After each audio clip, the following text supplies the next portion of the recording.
Graças a Pai, meus amados, tudo bem com vocês? Acredito eu que sim. Que célula maravilhosa ontem, né? Bênção do Senhor, o Espírito Santo esteve no nosso meio, foi tremendo. Irmãos, eu comprei esse livro do pastor Aloysio, O Poder da Unidade, e eu comecei a lê-lo e quero compartilhar com os irmãos diariamente um capítulo desse livro, porque é um livro que ele trata a respeito da unidade, dos irmãos viverem em comunhão, em unidade, e é isso que eu creio, que eu desejo e quero para nós, né? Que nós venhamos viver em unidade, entendendo que a unidade, praticando a unidade diariamente, porque nós só poderemos romper se nós estivermos em unidade. Nós só poderemos alcançar aquilo que o Senhor quer para nós se nós estivermos em unidade. E aqui, primeiro início lá do capítulo, que é a unidade no corpo, é o primeiro capítulo, versículo de 1 Coríntios 1, do 10 ao 13. Paulo fazia uma menção aqui, ó, diz assim: rogo-vos, irmãos, pelo nome do Senhor Jesus Cristo, que faleis todos a mesma coisa, e que não haja entre vós divisões, antes sejam inteiramente unidos na mesma disposição mental e no mesmo parecer. Pois a vosso respeito, meus irmãos, fui informado pelas coisas da casa de Cloe, de que há contenda entre vós. Refiro-me ao fato de cada um de vós dizer: eu sou de Paulo, eu sou de Apolo, eu sou de Cefás e eu sou de Cristo. Acaso Cristo está dividido? Foi Paulo crucificado em favor de vós? Ou foste porventura batizado em nome de Paulo? Então o que ele está dizendo? Que nós somos de Cristo, né? Nossa mentalidade é Cristo. Não foi Paulo que morreu em favor de nós, nem nós somos batizados em nome de Paulo. Só que mais à frente aqui, ele cita que, ao tratar dessa questão, ele coloca 3 princípios de que precisamos guardar na vida da nossa igreja. Podemos perceber isso no texto 1 de Coríntios. Devemos falar a mesma coisa, devemos ter a mesma disposição mental e devemos ter o mesmo parecer. Então, a linguagem, quando há unidade, é a mesma fala, é a mesma opinião, o mesmo sentido, o mesmo segmento. E aí que fala assim: devemos falar a mesma coisa. Muitas igrejas estão definhando simplesmente porque estão divididas.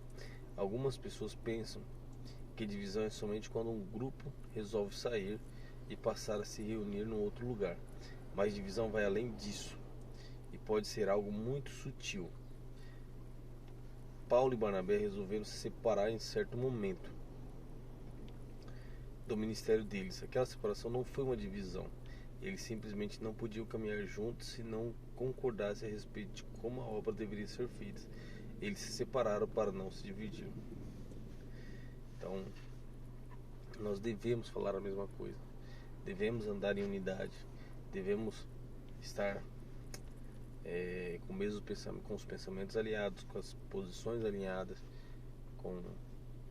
e aí que fala assim: a unidade é muito mais importante, a unidade é muito mais que se reunir juntos aos domingos, ou na célula, ou em qualquer lugar.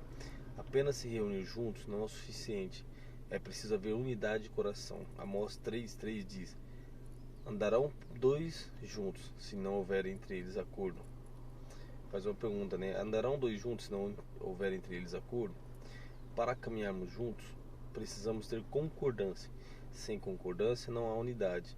E se não concordamos uns com os outros, não avançamos. Então, se nós queremos avançar, precisamos andar em concordância. A gente precisa entender qual o nosso posicionamento em Cristo. Entendeu? Quem nós somos. Esses dias atrás eu ouvi uma palavra sobre ser submisso, né? Sobre entender que existe alguém acima de nós, mesmo que a gente não concorde com alguns posicionamentos. Nós precisamos entender que existe um pastor que lidera a igreja, que existe alguém que é o cabeça, e depois dele, no nosso segmento, tem um discipulador que discipula o líder. E esse líder tem que andar em concordância com esse discipulador, estar alinhado com ele e aceitar ser submisso, né? Mesmo acreditando que alguma opinião possa ser diferente, ele tem que aceitar o que o discipulador dita, para não cair em desonra, não cair em disciplina. Mesmo fator sobre o líder, né? E se o Senhor disse: eis que o povo é um e todos têm a mesma linguagem, isto é apenas o começo. Agora não haverá restrição para tudo quem tentarem. Aqui em Gênesis 11:6, Deus tratava sobre o povo que decidiu construir a torre, né? E o povo falou: vamos construir uma torre para alcançar o céu. Esse povo não queria construir essa torre para agradar a Deus, eles queriam construir essa torre por causa de rebeldia, né, contra Deus. E aí Deus veio e falou: peraí, esse povo ele está muito unido, e por causa da unidade desse povo eles são capazes de alcançar esse objetivo. E se eu deixar eles nessa mesma unidade, eles vão alcançar. Então eu vou fazer o que? Eu vou colocar divisão de língua entre eles. E ao fazer isso, o povo não conseguiu concluir, né, a torre de Betel. Então a mesma coisa lá em Gênesis, Deus falava: ó, e o Senhor disse: eis que o povo é um e todos têm a mesma linguagem. Isto é apenas o começo. Agora não haverá restrição para tudo que tentarem fazer. Então, porque o povo estava unido, o próprio Deus reconhecia que não teria nada que eles não conseguiriam fazer se eles permanecessem em unidade. E essa é a mesma palavra para nós. Se nós estivermos unidos, não há nada que nós não conseguiremos fazer se nós permanecermos em unidade. Amém? E o próximo tópico que fala: devemos ter a mesma disposição mental. Além de falar a mesma coisa, Paulo diz que devemos ter a mesma disposição mental. Isso significa que todos devemos possuir a mesma forma de ver as coisas. O ângulo pelo qual olhamos deve ser o mesmo. Nesse ponto, precisamos perceber a diferença entre duas palavras, união e unidade. Paulo exorta para que haja unidade, não simplesmente união. Então, aqui ele fala que tem que ter disposição mental. Ah, mas nós nos reunimos toda quarta, nós nos reunimos todo domingo, nós estamos juntos ali na igreja, estamos ali adorando. Isso não é unidade, isso é união. Aí que ele dá um exemplo de um saco de batata, né? O saco de batata, ele tá ali junto ali, um saco com 50 batatas, eles estão em união. Mas para haver unidade, esse saco de batata ele precisa ser cozido e amassado para virar um purê de batata. Então é isso que ele fala, a diferença entre unidade e união. Como que você vai ter unidade? Se você for cozido pelo Espírito Santo e amassado, para que nós nos tornarmos só um. Então dessa forma nós seremos unidade. Se nós formos cozidos pelo Espírito Santo, se todo o nosso orgulho, se toda a nossa razão, tudo aquilo que nós achamos que é o correto, minha opinião não pode mudar, é nisso que eu acredito, não vou baixar a cabeça, vou na igreja, mas não concordo com o que o pastor falou, vou na célula, mas não concordo com o que o líder falou.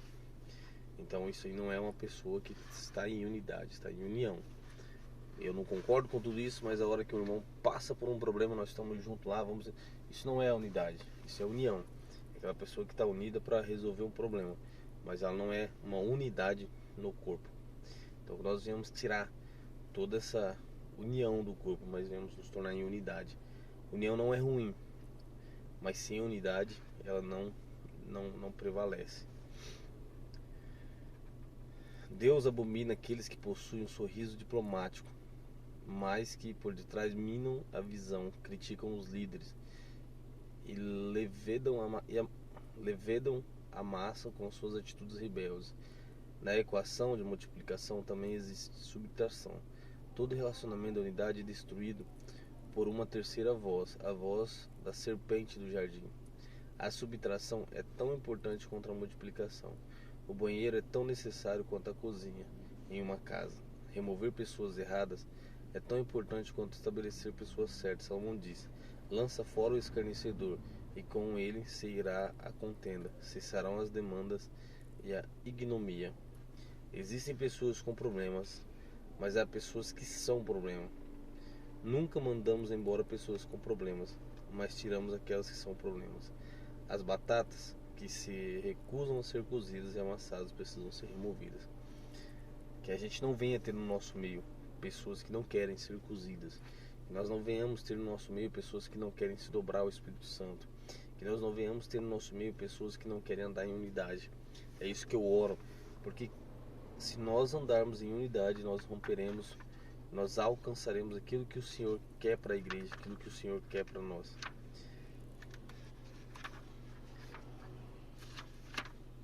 E o terceiro e último tópico desse capítulo é: devemos ter o mesmo parecer.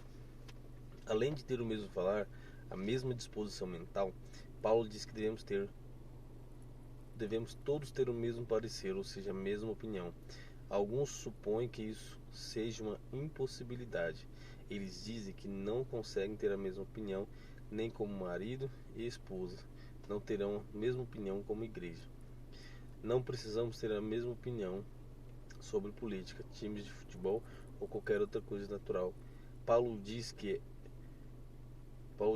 devemos ter a mesma opinião nas questões espirituais. Se o assunto é salvação, enchimento do Espírito, vida eterna, o novo nascimento, nós devemos falar a mesma coisa. A respeito de questões de fé, temos de falar o mesmo.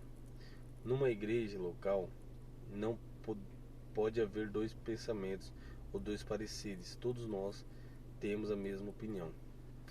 Naturalmente, Paulo tinha em mente a palavra de Jesus de que o reino dividido não pode subsistir. Se a igreja vai prevalecer, ela precisa caminhar em unidade. O inimigo sabe que a única forma de prevalecer contra a igreja é produzindo divisão no meio do corpo. Jesus, porém, conhecendo-os o pensamento, disse: todo reino dividido contra si mesmo ficará deserto, e toda cidade ou casa dividida contra si mesma não subsistirá. Amém, meus queridos? Então,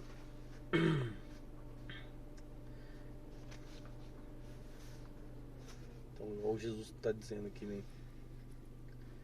Que o reino dividido ele não vai subsistir. E aí Paulo fala, ó, não há problema você ter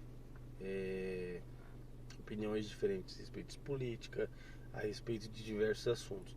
Mas no assunto espiritual, no assunto igreja, no assunto doutrina, no assunto que leva ao alto, o pensamento tem que ser o mesmo, o ligamento tem que ser o mesmo, a identidade tem que ser a mesma, a mentalidade tem que ser a mesma. Por fim, último, o preço a ser pago pela unidade é entender que você não determina a visão da sua igreja local. Por isso, não tente mudar a visão de seus líderes. Se a sua visão é diferente, você precisa ir para um lugar que pratique a visão que você acredita.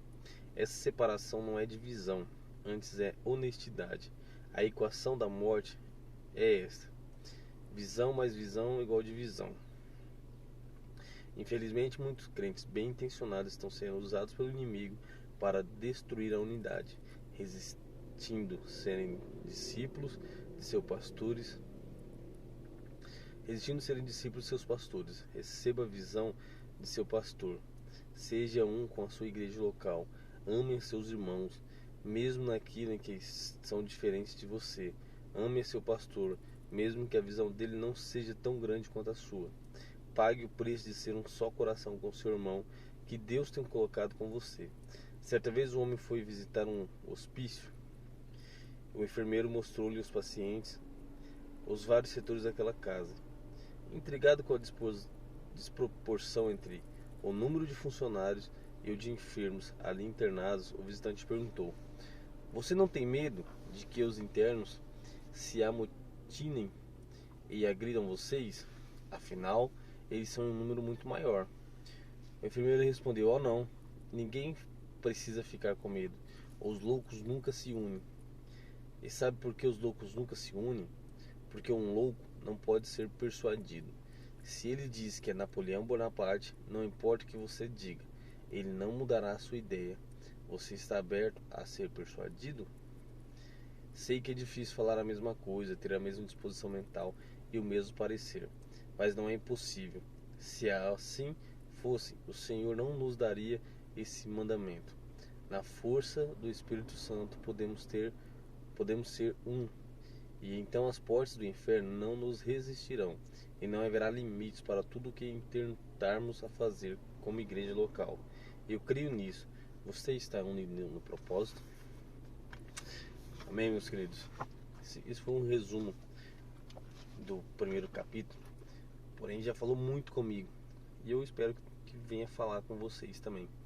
Que o Senhor venha tocar nos nossos corações, que nós venhamos querer ser unidade no Senhor, venhamos desejar ser unidade. É fácil? Não é fácil, mas que o nosso coração esteja ligado no Senhor e esteja alicerçado nessa obra. Eu creio que esse ano será um ano de crescimento da nossa célula, será um ano da casa cheia, é o que foi ministrado nessa conferência, é o que está sendo levado para todas as igrejas da Vinha. Essa é a palavra para o ano de 2023, e eu creio nessa mesma palavra para nós, nessa mesma verdade. Então quero nesse momento orar com vocês, pedindo que nós venhamos ter unidade cada vez mais no mesmo corpo, no mesmo pensamento, na mesma disposição do Espírito, mas que cada um de vocês venham desejar isso no coração. Cada um de vocês, cada um de nós venhamos ansiar por isso diariamente. Amém, meus queridos? Pai, nessa manhã eu oro te dando graça por tudo que o Senhor já tem feito em nossas vidas. Dou graça, ó Pai, pela vida de cada um dos irmãos, Pai. Que o Senhor venha abençoar eles de forma grandiosamente cada dia. Que eles venham, Pai, sentir a mão do Senhor todos os dias sobre eles. Que eles venham entender, Pai, o quanto são amados no Senhor. Que eles venham entender, ó Pai, ter a disposição do Espírito Santo, o que o Senhor pagou por nós, o preço que foi pago lá na cruz e a graça que foi nos alcançada. Pai, nessa manhã eu oro, Pai, para que a nossa célula e a nossa igreja venha viver em unidade cada vez mais. Que nós não venhamos, ó Pai, viver apenas em união, mas em unidade no Espírito Santo. Que os nossos corações estejam alinhados, estejam alicerçados. Que nós possamos, ó Pai, falar a mesma língua todo o tempo. Que nós possamos, ó Pai, romper as hostes espirituais. Porque a Tua palavra diz, Senhor Deus, que se nós andarmos unidos, nós romperemos todas as barreiras e alcançaremos aquilo que o Senhor tem sonhado para nós. E ela ainda diz que muito mais, que nada que os nossos corações tentarem e quiserem será impossível se nós estivermos em unidade. É essa mesma unidade que eu oro e declaro sobre a vida de cada um dos irmãos, declaro sobre a vida da nossa célula, declaro sobre a vida da igreja, em nome do Senhor Jesus. E que cada um tenha um dia abençoado debaixo da Tua graça, em nome de Jesus. Amém. Amém, meus queridos, que vocês tenham um dia abençoado debaixo da graça de Deus.